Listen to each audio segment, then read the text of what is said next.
Welcome back po sa channel ko, Home Cooking with Joyce Alvior. I'm not a chef, but I love to cook and my passion is cooking. So I want to share with you guys my recipes in my own way. So advance happy happy Valentine's Day po sa inyong lahat. Happy Hearts Day. And same sa apron ko, sabi niya, Happy Hearts Day. So always remember to cook with love. So since malapit na po ang Valentine's Day, naisipan ko po na mag-bake po na gumawa po ng aking version of cheesecake. And pwede nyo po itong i-prepare sa inyong loved ones, to your friends, and of course, pwede rin nyo pong i-prepare to other occasions, or sa iba pa pong okasyon. So, ang recipe ko po for today ay tatawagin kong strawberry corn cheesecake. So, very easy to prepare lang po ito, and no-bake cheesecake po ito. No-bake, no-bake cheesecake. And for sure, kayang-kaya din pong gawin ng ating mga chikiting or kids. So, let's start how to prepare this simple strawberry corn cheesecake. And ang ating ingredients ay makikita on the description box below. Okay? So, okay guys, so meron akong fresh strawberry. Sarap nito. So, itatoppings ko po itong fresh strawberry later. Ang dami ng strawberry. And then, meron tayong melted na butter. And then, of course, para mas matamis siya, lalagyan ko siya ng sugar. So, option lang po ito. And then, of course, meron akong strawberry jam, nestle cream, meron tayong graham crush. Gagawin ko po itong base ko sa ating cheesecake. And then, of course, meron tayong cream cheese. And then, the last one, of course, ang aking pang-twist sa flavor ng ating cheesecake is the corn, sweet corn, cream style. Okay? Sabi ng strawberry. Okay, guys? So, first, gagawa muna tayo ng ating base sa ating cake. So, ang ating graham, ang ingredients niya ay graham at ang melted butter. Okay, guys, so gagawa muna tayo ng base ng ating cheesecake. So, meron tayong crushed na graham. So, guys, gusto ko sa cheesecake ko, makapal yung pinaka base niya. So, it's up to you kung manipis lang or makapal. So, sa akin, makapal. So, gagamit ako ng measurement 1 cup.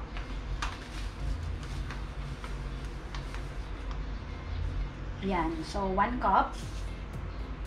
And dagdagan ko. Gawin ko ng 2 cups. Okay. So, 2 cups of graham crush.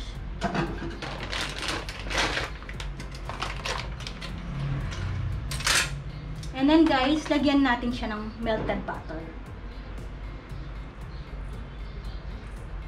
Okay. So, wala akong electric mixer. So, we will do the manual thing. Okay? So, pwede rin naman pong manual na lang kung wala kayong mixer like me.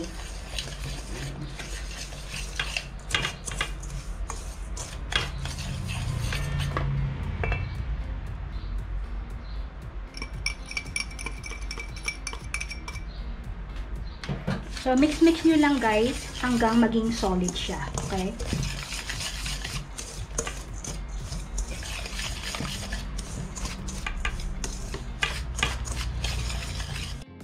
Okay guys, after mixing well, kasi nga wala tayong electric mixer yan. Okay na? So, ilalagay na natin ang ating graham sa ating mold, cake mold. So, guys, konti lang maliit lang yung paggagawan ko ng ating cheesecake. So, ito. Okay, so, maybe, 3 inches diameter siguro. Okay. Okay, guys. So, flatten natin ang ating graham with butter sa ating cake mold.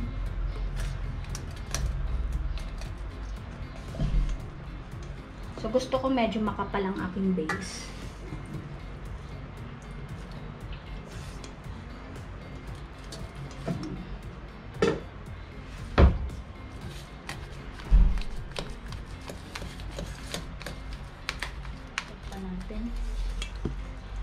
Magtitira ako para sa aking toppings mamaya.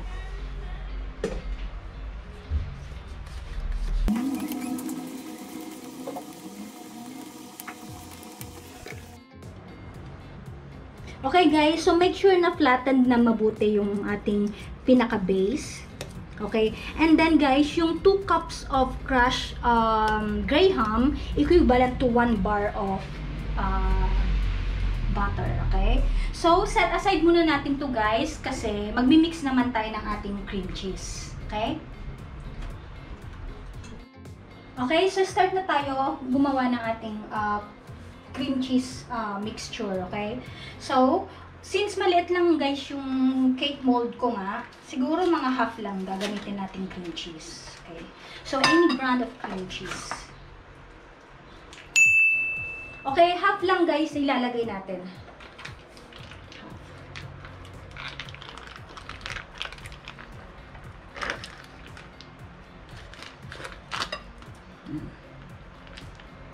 Dagdagan na lang natin mamaya. Okay guys, so more than 1/2 to ng cream cheese. So gawin yung 3/4 or you can put the whole cream cheese, bar of cream cheese. And then after that, let's put our nestle cream. Okay.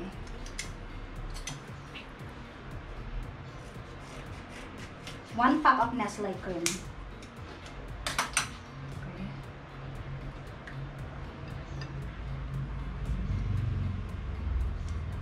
Okay, so let's do the manual thing. Mix. Mix mo lang guys.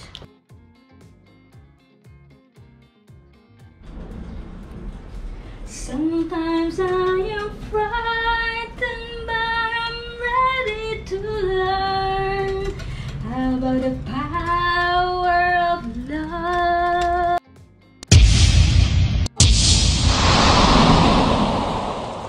Okay guys, so after mixing well, after a few minutes of mixing well, okay na kasi wala tayong electric mixer. So we need to put guys a portion of sugar, pampatamis. Optional lang naman to. And then put tayo ng ating sweet corn, cream style. Yan. Maglalagay tayo pang added flavor sa ating cheesecake. So maglalagay tayo ng siguro 5 teaspoon. Ayan. And then after that, maglalagay din tayo ng strawberry jam. Okay? Ayan. So magpapakolor at of course magpapalasa sa ating cream cheese. Cream cheese cheesecake. Okay? So mix well. So pwede rin guys na na blueberry. Of course, kung gagawin nyo ay blueberry cheesecake. Naamoy ko yung strawberry jam. Iba yung aroma. Ayan, okay. Mix well, mix well. And then after that, we will put na sa ating cake. Sa ating base. Ayan. About the power of love. Okay guys, para hindi kayo maboard, kanta lang kayo. Kasi nga, wala tayong electric mixer, diba? Okay? So, tikman nga natin kung okay na lasa. Sarap. So, kung gusto nyo pa ng mas maraming strawberry, dagdagan nyo lang guys. Perfect. Sarap. Malalasan yung strawberry and then the sweet corn. So, nag-balance yung sweetness. At saka yung sweet corn kasi medyo maalat konti. Okay? So, after mixing well, guys, ilalagay na natin siya sa ating base. Okay? Yan. Okay. Yummy.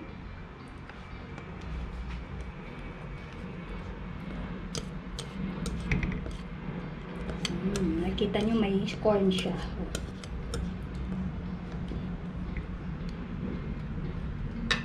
Wait a minute.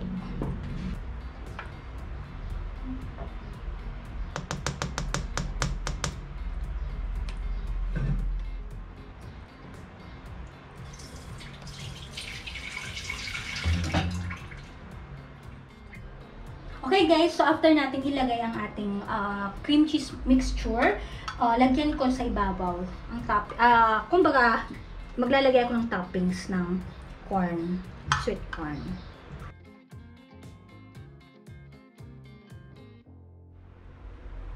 Okay guys, so after natin ilagay ang ating sweet corn, meron tayong heart na mold, pang mold. So, lalagay natin dito since this is a Valentine's cake. Yan, lagay natin dyan. So, yung natira guys na gray ham, lagay natin.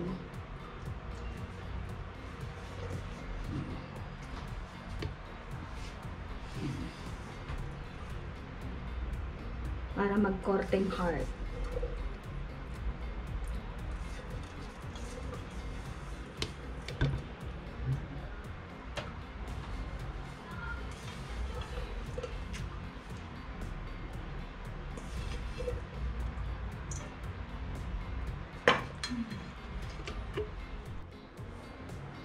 Okay guys, so after nating ilagay yung ating gray ham, korteng puso, shape, heart shape, lagyan naman natin siya ng strawberry. So, di ba pagka heart, red.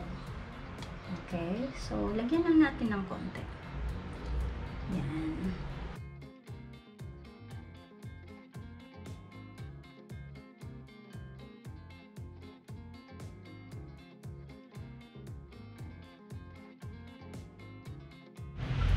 So, almost done guys. Pero there's more. We will put our fresh strawberry. So, cut ko lang into half. Ay, balik lang. Wow, very fresh.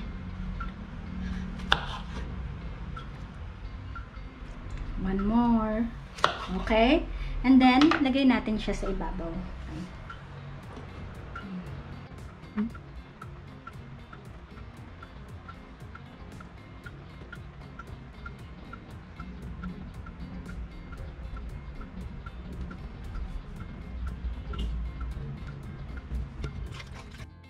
Okay guys, so ito na ang aking finished product. My very own strawberry corn cheesecake.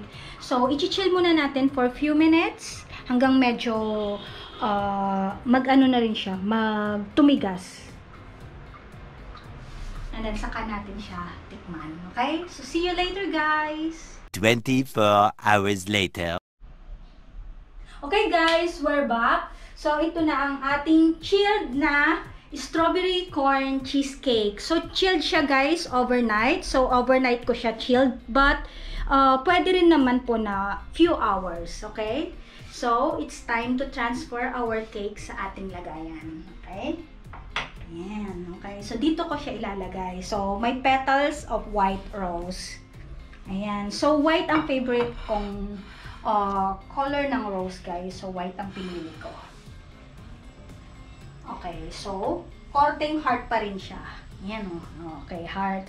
So, nilagyan ko siya ng heart shape, guys, para nga for at our Valentine's Day edition, okay? But, pagka sa other occasion, ang itoppings nyo lang po yung sweet corn and then yung strawberry jam, okay? So, transfer na natin sa ating lagayan. Tanggalin na natin siya. Okay guys, so ito na ang aking strawberry corn cheesecake. Sarap. Yan. So happy Valentine's guys. And sana lahat po tayo may masayang Valentine's Day. Happy Hearts Day to all of you. Okay. Happy Valentine's, my love. Wow, may pa-Valentine's flower pa si Vince. Thank you, Vince. I love you. Love you. Ayan. Okay? So, sana po matry nyo po itong aking cheesecake to be prepared for your loved ones, family, and friends. Okay? So, hindi po natin makakatulimutan. It's tasting time! Tasting. Okay? Let's start to taste our cheesecake. Okay. So, slice.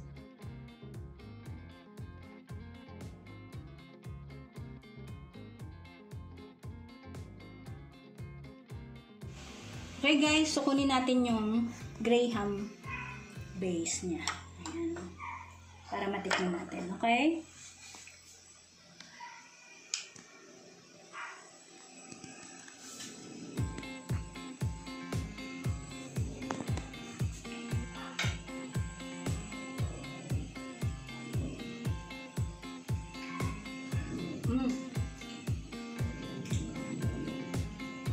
Kasing lasa na rin siya guys ng paggawa ng professional baker.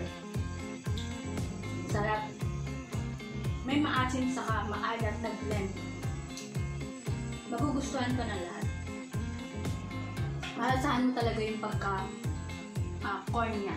Sarap ng corn. And then the strawberry jam. So yummy. Delicious cake. So thank you guys for watching. See you again in my next vlog, guys. Thank you for always supporting our videos. Bye for now. Bye. Happy Valentine's Day to all of you.